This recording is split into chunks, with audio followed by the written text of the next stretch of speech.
Story 1. True and terrifying events. Okay, this is a long read considering how outrageous my experiences are and how frequently they occurred. I live in New York. About a 40-minute drive north of NYC. And these experiences I am about to write here have been the most insane and the scariest events to have ever happened to me in my life. So it all started actually with a friend of mine. She lives in an apartment and at the time she was living alone. It all started with a phone call. I was at my home on the other side of town when I had gotten a phone call from my friend. She was a bit frantic and shaken up. She was asking me if I could get over to her apartment fast because she had locked herself in her bedroom because she had thought there was an intruder or a squatter in her apartment. I asked her what was up and she went on to tell me that she had heard some slight noise in the living room, and when she looked out of her bedroom she caught the blanket and sheets on the futon being very clearly pulled under the futon, as if someone was underneath the couch and was pulling the sheet and blanket in order to cover and hide themselves from being seen under the futon. So naturally, I got into my car and bolted over there as fast as possible. Once I arrived I ran upstairs and let myself in the apartment. I had my knife out and ready in case there was a confrontation with some crazy squatter bum. I walked in and went right to the futon and yelled out, "Whoever is under this couch better come out now, because if I look under here and see you there's gonna be some serious problems for you." I got no answer. So I pulled the sheets and blanket off and looked. No one and nothing was there. I got my friend to unlock her door and come out and assured her there was no one there. She knew what she saw and I didn't doubt her, but there was definitely no one in the apartment. And that event began the ever-growing insanity from that exact second onwards. Just a quick note, I had stayed there at the apartment prior to this and never was there any problems. Never heard or saw anything, never got any type of strange feelings. And I've slept in both her bedroom with her and have slept on the futon in the room alone, never having an issue prior to all of this. So at one point while I was there at the house with her for the day to provide company and comfort so she could feel safe knowing that if there was actually an intruder popping in and out of the house somehow she'd have some sense of security knowing that I was there and I most definitely would never let anything ever happen to her. As I'm there she runs to me in the kitchen and grabs me hard by the arm and tells me to shush, then points to the next door vacant room and tells me to listen and to tell her what I hear. I slowly make my way to the door and press my ear to the door. Sure enough I hear what sounds like whistling and faint conversation. I step back a second, a bit wide-eyed, and ask who's in the room. She assures no one and asks what I hear. I tell her I hear whistling and conversing. She flips a bit and says to me, "See? So you hear it?" I assure her yes, and it was at that point I knew for a fact that this wasn't a home invasion or a squatter, etc. I looked in the room and it was empty and quiet. I told her immediately that this isn't some home invasion, at least not by humans. It wasn't. I've heard and seen this before and this was textbook paranormal. For a bit after that event she was convinced someone was breaking into the house or a squatter was living in the walls, which that one made me laugh. I lost it when she said that and told her to think logically. I told her, you think there's some cold squatter bum living in your walls who are talking to themselves and or someone else and just walking between the walls and whistling, hearing and knowing you're home? Gimme a break, Lamau. So she proceeded to call the police on more than one occasion, and each time they came they took a look around and found no one, and each time looked at her as if she was completely crazy. I demanded she stop calling the police at this point because I knew for a fact that this was paranormal. I knew it 100%. And the police won't and can't do shit about this. At this point, I move in with her for a bit to keep her company and see what's up, as well as keep her safe, well as safe as I could against unseen forces. At the first time of me hearing the slight whispers and whistling I was immediately intrigued and wanted to check this out more. In reality, from what had come from me being there for such a long period of time I kind of wish I had just stayed away. At the same time though, as terrifying as these events were and became, I'm glad I was able to fully experience what I had experienced, because most people won't ever have run-ins with demons and or the paranormal the way I have during these events. I take it as a blessing and a curse. A good and a bad. Although there are a select few events I could have done without ever experiencing due to the intense and sheer terror they caused, and I do mean terror, anyway. So at this point I'm now staying with her at her apartment. It's just me and her, and these demons, which I'm unsure how demons actually work, but from what I was able to physically see and feel it was like we were surrounded by tons of them. And when I say see, I literally mean see. Now, I'm not going to tell you that I was seeing full-form horns, spiked tails, red evil pitchfork demons like from literature or movies. These things were different. Maybe they appear different to everyone, I can't answer that. But what these things looked like, the best I can describe them is that when you saw them it was like having your eyes blurry a bit, but mixed with a thick air patch, almost like rippling water, or when you can see the heat dissipate from the hood of a car on a hot summer day. Basically it was like some form of interruptance in normal air or waves or whatever you can call it, a mix of thicker than normal air, static, rippling water, and dissipating heat waves. Where the strange thick air energy beings were, they also had a form of some sort, very human-like, head, arms, legs, torso and so on. Just static looking, see-through and thicker than air and very much visible. Some were small, some were big, some short, some tall, and then there were monstrous ones, which were terrifying even more so than the others. I'll get to those ones in a bit. Now, I make it sound like I'm talking as if all of them were different entities. I can't answer if they were or not. I feel these things take on whatever form they want to use in order to cause fear to a great degree. Now I know there was definitely more than just one due to one event that I'll get to shortly. Anyway, I'm staying with her at her home now, day and night, and the activity picked up at an extremely fast pace. The first night we are staying in her room, laying in bed, all of a sudden, it had to be 3 to 4 a.m. you can hear what sounds like footsteps all around the living room and kitchen, and then you hear, very clearly, "Hey kitties." We both look at each other with clear WTF looks on our faces, then the cats meow, then you hear more footsteps and what sounds like something playing with the cats outside the bedroom door. My friend slowly makes her way to the door and gets an overwhelming stench of rotting flesh / rotten eggs / sulfur. The second I was aware of this, my heart skipped a beat and I knew immediately that this was not good.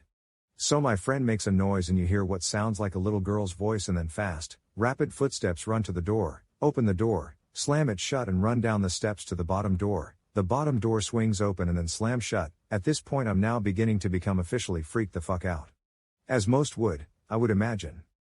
After a little time passes, we hear the doors open and shut again, and this things come back upstairs and into the kitchen / living room and continue to make noise. Footsteps, sometimes light like a child and then sometimes extremely heavy and loud like a 8 feet tall 350 pounds man stomping in boots. The cupboards would open and slam shut, whispers and then very clear and loud conversations between a man and a woman. Once hearing the lady say, "Shh, they can hear us." At one point I slowly pressed my ear up against the wall and heard an immediate growling directly where my ear was, almost like it was right between the wall. We made it through that night with no sleep until the activity ceased at about 8 a.m. It would still go on during the day but not as bad, at least not at this point in time. Now after a few days and nights of these same events happening over and over is when it began to spiral out of control. At one point me and her had gone around to different shops in search of help, advice and items that could help put an end to this. We had bought sage, different kinds of powders to burn, candles and such, and this one stuff a lady suggested, she called it eggshell or something. It was this hard, white chalky stuff that we were instructed to break up and put around entrances to keep these entities out. So we got home and set everything up. I put lines of this eggshell stuff in front of the bedroom door, the windows and such. We burned sage and powders around the home. I said prayers and prayed for the protection of Jesus and warrior angels to provide a hedge of protection around us, the home, etc. We go into the bedroom that night and as usual all the activity in the other rooms continued, but this time way worse, louder and more violent. Items being thrown, breaking, doors slamming, loud vocal noises, lights going on and off, sinks being turned on full blast, shower as well, etc. It went nuts, but never entered the bedroom, yet. We got maybe 20 minutes of sleep very early in the AM. As I got up to unlock the bedroom door and look at the damage, I notice everything is perfectly in place. Nothing broken, the sinks were on though, and that's when I saw it. The eggshell line I placed at the door was smudged all over, almost like this thing's made it a point to show and say, "Hey, this shit won't do a damn thing against me, buddy." Then I saw them, clear as day, footprints leading from the eggshell line to the kitchen, right to the sink that was turned on, then leading to the one open cupboard, then to the bathroom where the door was open, sink and shower on, then leading back to the vacant room next to hers and into the room right into the closet, and that's it. I couldn't believe it. The thing is, the footprints were all different sizes and all had 6 toes. Some were like baby footprints, some like a giant's, some normal sized, and then there was 2 to 3 that were like nothing I've ever seen before. It was like a 3-clawed hoof type of print, very strange looking. So we go the rest of the day and the activity continued now even during the daytime. It was on that day when the main, big entity made itself known. You were able to tell that whatever this thing was, that it was the one in charge. It was huge, had a very powerful negative energy to it, a very low, rumbling vibration that was able to be felt and heard. And it would follow me around the home nonstop. When I moved, it moved right after me, staying literally on top of me, and when it would get right on top of / on me, I could smell it.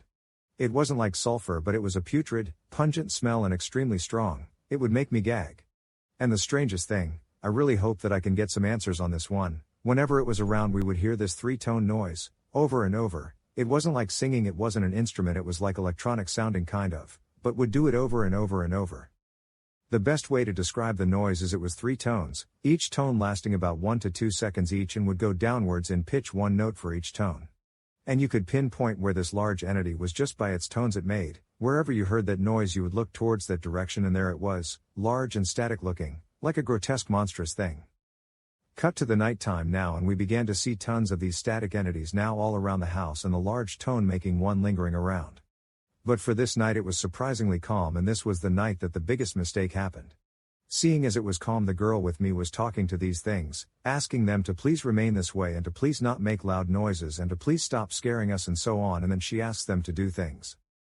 Ask them to move a plate on the counter and the plate comes up about 1 inch and starts to spin, asks them to spin a cigarette on the floor and it begins to spin, asks them to turn the light off and you watch the light switch slowly get pushed down till click the light goes off.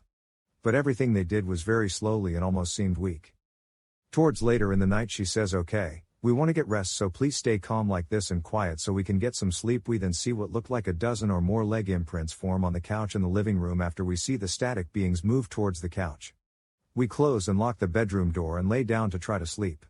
Maybe 15 to 20 minutes passes and we both begin to see these static entities come walking into the bedroom, right through the door. My heart is pounding just writing this right now.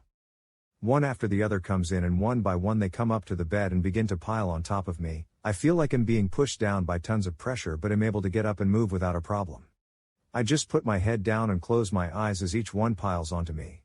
I didn't even say anything to my friend, but she feels the bed moving and looks over at me and I hear her say, "Holy shit," with her voice sounding very fearful. I say, "I know." I open my eyes and I can barely see. The static look to these things was now all around me and I was like, looking through them. Everything was rippling, wavy and static. And I heard and felt an intense low vibration that made the whole bed vibrate. I had the idea of that since these things were emitting such low frequencies that maybe if we play high frequency sounds it would get them away. It did work kind of at first, but they would come right back on me. So we fled the house and drove around all night till the morning. But the big entity, the one making the 3-tone noise, followed, didn't bother us but was just there the whole time, like it was watching us or keeping tabs on us or something. And as we left the house we looked up at the windows and saw shadow figures looking put the windows at us.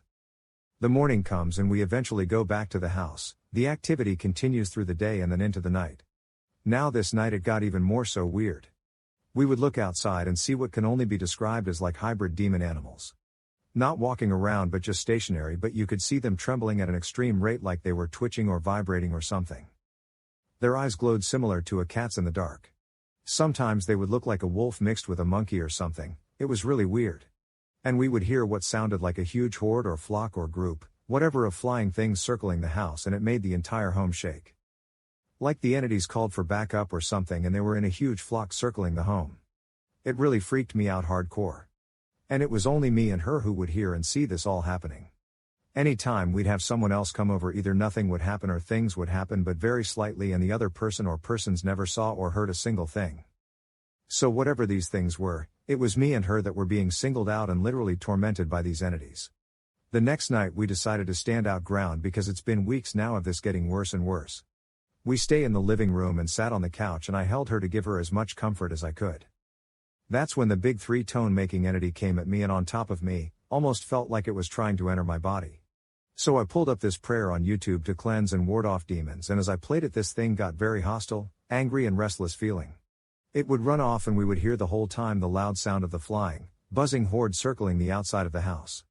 Sounding like it was getting closer and closer, but as I kept praying and repeating the prayer video they would back up quite a ways, but each time the prayer stopped they would come back. Getting closer and closer. So I was freaking and playing the prayer nonstop to keep them from coming. Each time the big entity would run off and then come back, but it would come back bigger than before, I kid you not. This cycle continued for over an hour or two, each time that large entity returning bigger than before until the final time. This is where I almost literally pissed and shit myself, no joke. It came back this one final time between praying and this time was gigantic. As we heard it come running, stomping towards us, we saw flashes of red light on the walls near us, and as it got very close to us its static looking form took on a different form this time. It was way more visible, almost taking on a near solid form for a quick second, and was the most terrifying thing I've ever seen in my life. I grabbed my friend as tight as I could, pull the blanket over our heads and start yelling prayers. This time it didn't run off right away but was yanking the blanket off of us, and I was holding onto the blanket and her with all my life and strength, screaming, praying, and almost in tears from straight fear. I was convinced in my mind that this was it. This all escalated to this point, and now this thing is gonna take me or us away or do something intense. After a few minutes of this it stopped for a bit, but we would still hear the three-tone noise in the other room, and the closet and the cupboards were opening and slamming. We heard what sounded like a clear, audible group of people in the other room talking, and what sounded like a Spanish kid talking on a phone in the bathroom, flushing the toilet, using the sink. And it continued like that the rest of the night. The morning finally comes and it calms down a bit but still continues. The big entity following me around, smelling putrid and also now smelling like the sage we had burnt, but it was overwhelming and stunk so bad I was near puking. Like it was laughing at the fact we even tried sage. Almost mocking us. At one point my friend is in the bathroom and I'm standing right at the door to keep her feeling comfortable as possible. Between the open crack of the back of the door I see this all black thing just floating there staring at me through the crack. It was just like a floating torso, upper body and head. It wasn't static or clear, it was solid black. And its face was all black except its eyes. Wide open, never blinking, all black, large pupil area with a tiny bit of bright white on the outside, just staring at me. I didn't say a word to my friend because if she didn't notice it then I didn't want her to even see this thing.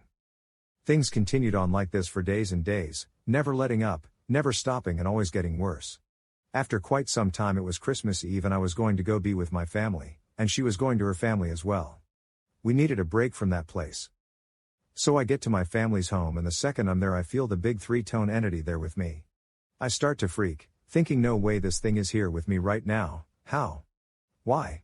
As I get near anything electronic I hear static and electronic disturbance through speakers, radios, headphones, TVs, my tablet, laptop, phone, TV screens would glitch and flicker.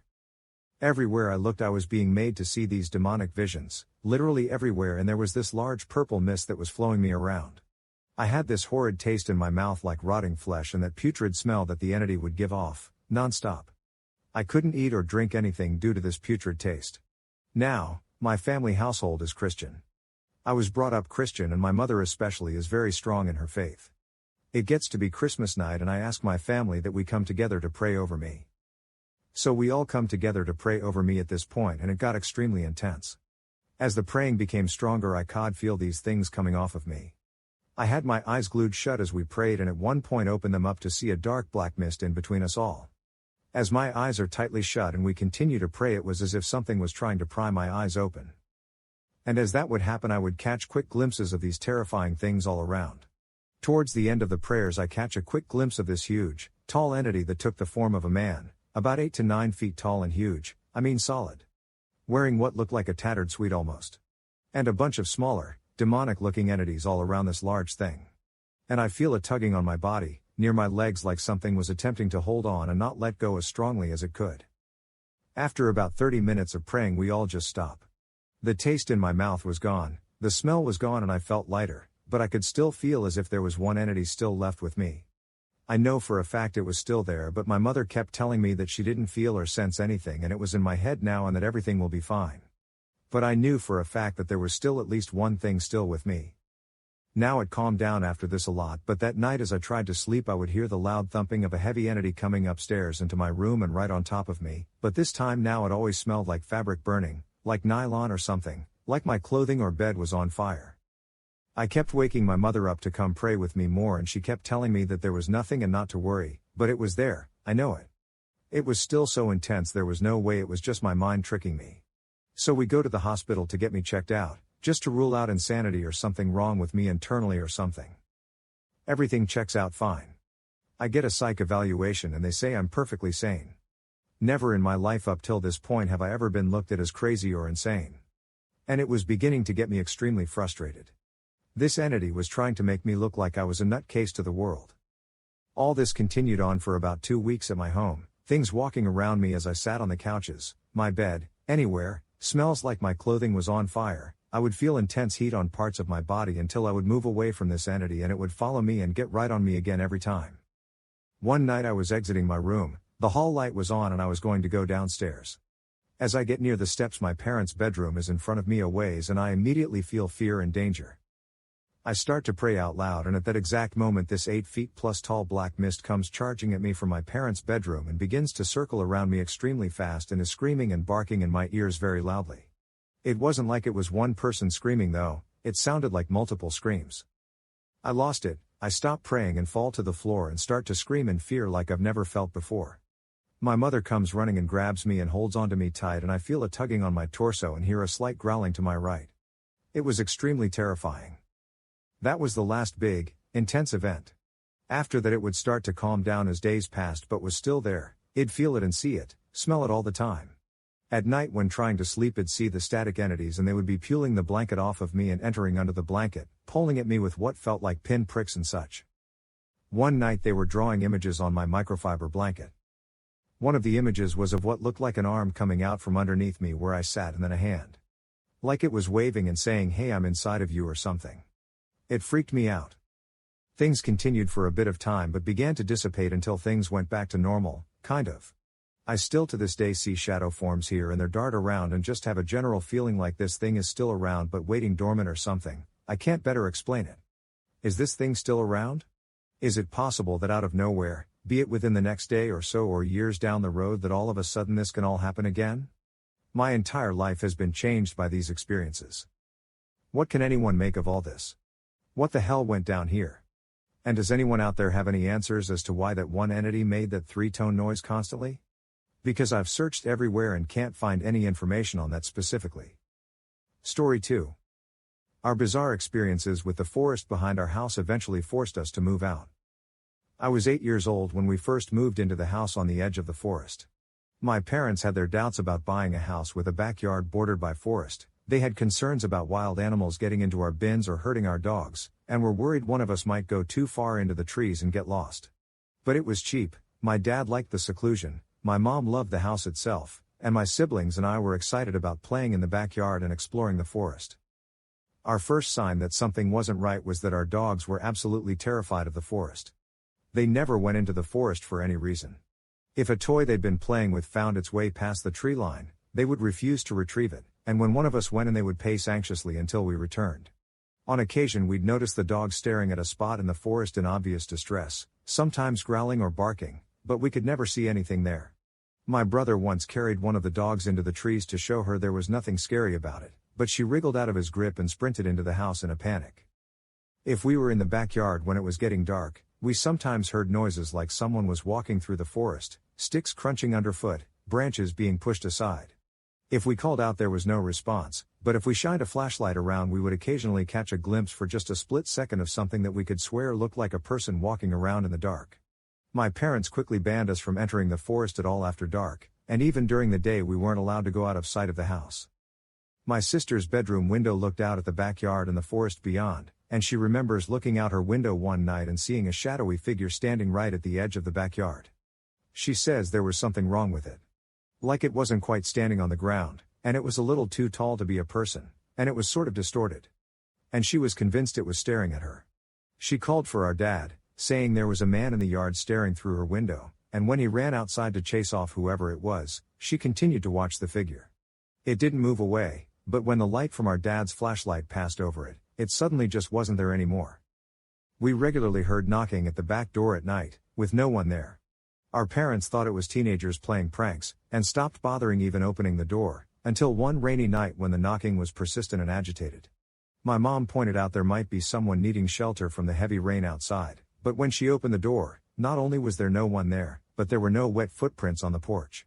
The knocking continued the whole time we lived there. It would happen several times in the span of a few weeks, then stop for months, then start up again. My parents eventually installed a security camera, and there was never anyone at the door. The camera wasn't all useless though. About 3 years into living there, my brother started having night terrors and sleepwalking. When he went sleepwalking, he would always go out the back door and start walking towards the forest. My mom, being a light sleeper, would hear the door open, and would run out to get him before he made it into the forest. After the third or fourth time it happened, my brother asked to see the camera footage, because he wanted to see how he looked when sleepwalking, I guess thinking it'd look funny. The footage showed him walking out onto the porch, then pausing as if listening to something, and shaking his head, then reluctantly walking forward as if being pulled or forcefully guided by something. One evening my dad was in the backyard, and he heard my sister calling him from the forest, seemingly in distress. Thinking she'd gone exploring in the forest and fallen over and hurt herself, he ran in and started calling to her, but quickly realized it was too dark to see her, and he couldn't pinpoint where her voice was coming from. He told her to wait where she was while he grabbed a flashlight. When he ran back into the house for the flashlight, he saw my sister inside, safe and completely unconcerned. At the time my dad hadn't told us about hearing my sister's voice in the forest, so when I heard my mom's voice coming from the forest months later while I was outside with the dogs one evening, I didn't question it despite the fact I'd seen my mom inside recently and hadn't noticed her walk past me. My mom was calling to me, saying she'd gotten her sweater caught in some branches and needed me to come in and help her. As I walked in, the dogs started barking, alerting my dad, who saw me through the window wandering into the forest. He came outside and called to me, and I said I was just helping Mom. He yelled back that Mom was inside and I needed to run back to the house as fast as I could, which I did. After this, my parents had a fence built around the backyard, and started looking for a new place. In the time between the fence being built and us moving out, it got way worse. We'd hear knocking at the door more regularly, as well as tapping on the windows, as if someone was walking the perimeter of the house and trying every window. We would often hear scratching and scraping sounds on the fence, and voices beyond it. My brother's night terrors got more frequent, and one night my mom didn't hear the door open when he went sleepwalking, and he woke up standing at the fence, staring into the forest, with the dogs barking at him. The last morning we spent there, less than 4 years after we moved in, we woke up to find the back door fully open, and the security camera footage showed it slowly swing open on its own. Since moving out, my brother's sleepwalking has stopped, though he still gets night terrors and he suffers from pretty severe anxiety. A few nights ago, he called me out of the blue, and after a bit of small talk he asked me if I think the door being open that final night means whatever was out there finally got in. He was trying to make light of it, saying he was getting into the spirit of Halloween, joking about how maybe we should all get exorcised just in case something latched onto us all those years ago. But I think he's deeply bothered by everything that happened. I know I still am a little, I still get nervous around dark wooded areas. I don't know what I think was out there, in the forest behind our house at night. But I get the feeling that, given the chance, it would have swallowed us whole. Story 3. Got lost in the woods for 8+ hours as a little girl, and saw something unexplainable. I grew up in a densely forested rural area in central Virginia, and like most kids my age, 10, at the time of this story, I spent a lot of time playing in and around the woods. My best friend and I had found a creek one day while exploring different deer trails through the woods. This creek we happened on was a very rare find and the perfect spot for us to play. It was wide and deep enough to swim around in and had nice, soft mossy banks on either side to rest on after we had tired ourselves out. The water was cool and clear, no copperheads, and no mosquitoes because the water was constantly running. We were psyched. After a few hours of swimming we had to walk back home for lunch, but made plans to pack lunch the next day so we could have a picnic on the creek banks and spend the whole day there. The next morning we set out for the woods at around 1 p.m., planning to have the picnic first and swim after. We entered at the same spot we had the previous day and followed what we thought was the same deer trail. It was not. At the point where we should have found the creek, we walked into a small clearing that was covered in huge, thick ferns. We had definitely never walked past this before. So, being both hungry and tired of walking, we decided to eat in the clearing. We laughed and played around there for a while, spitting watermelon seeds at each other from our lunch. It was an absolute blast and we were both in wonderful, giddy moods. That all changed, however, as soon as we packed up and set back out to find the creek. As we walked on, the woods started to feel darker and colder, we got skittish and I noticed my friend kept whipping her head around to look behind us. After about a half hour of walking we came up on what looked like an entire overgrown bathroom. Sink, toilet, and bathtub all sitting arranged together and covered in ivy. It's pretty common to find weird shit like this in the middle of the woods, so we just walked on and made jokes to lighten the mood, calling it Bigfoot's bathroom. After another hour of walking and not seeing anything we recognized, we started to panic. Instead of trying to reach the creek we were now just trying to find our way back home or out of the woods, at least. I told her we should follow the sun and eventually we would come up on a road or someone's property where we could find help. She insisted on another way and we began yelling at each other out of fear and, let's be honest, little girl bossiness. I told her if she thought she was so right she should just go her way and we would see who got out first, so we split up. Now as an adult I fully acknowledge I was being a stubborn brat, and also, an idiot. Worst possible thing we could have done. Not 10 minutes after splitting up I began to hear someone walking maybe 100 feet behind me. Thinking it was my friend deciding to go my way after all, I slowed down so she can catch up to me. Instead, whatever it was matched my pace. I slow down, it slows down. I stop, it stops. This went on for hours. The whole time I was going back and forth on whether or not it was in my head or there was really something following me. I picked up a big stick, swung it a few times to make sure it was sturdy if I had to hit someone, and trucked on. As it began to get dark, I came up on something that made my heart sink into my stomach. It was Bigfoot's bathroom. I had just walked in a huge circle, for hours, despite being 100% sure I was following the setting sun west the entire time. Confused and frustrated, I sat down on a log and just screamed my little heart out while smacking my whoop-ass stick repeatedly into the ground. As I tried to collect myself, I heard the footsteps again walking up on me from behind. I called out my friend's name as loud as I could. No answer. Then, after a short pause, the steps began to run towards me. I jumped up and booked it fast as I could in the opposite direction. Now, this is the truly horrifying part which I typically omit while telling people this story. As I was sprinting through the darkening woods, I began to hear what I thought were church bells. I looked up to see the darkest, deepest cloud I have even seen in my life. In the middle it was so black it was like looking into the night sky, and the dark gray around it seemed to be swirling.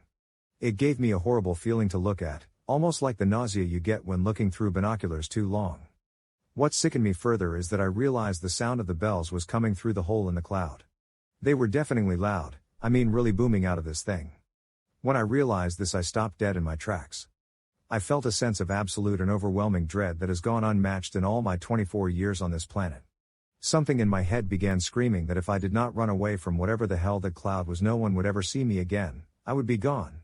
I did not want to run toward the thing chasing behind me either though, so I made a sharp right and took off away from both.